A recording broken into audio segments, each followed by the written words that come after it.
Okay, this one says Malcolm hops 10 times down the hallway. He travels 12 feet. So in 10 hops, hops, he travels 12 feet, right?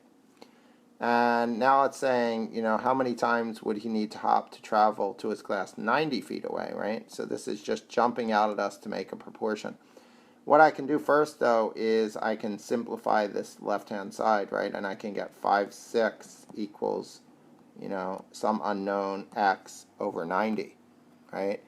And if I do this, I can solve this a few ways. I can say cross multiply, right? So 6 times x equals 5 times 90. 6x equals 450. And then divide both sides by 6. And on the left, it cancels, right? So we're left with x. I'll go up to here, right? X equals 450 divided by 6. 450 divided by 6 is 75. So it would be 75 hops to get to his next class.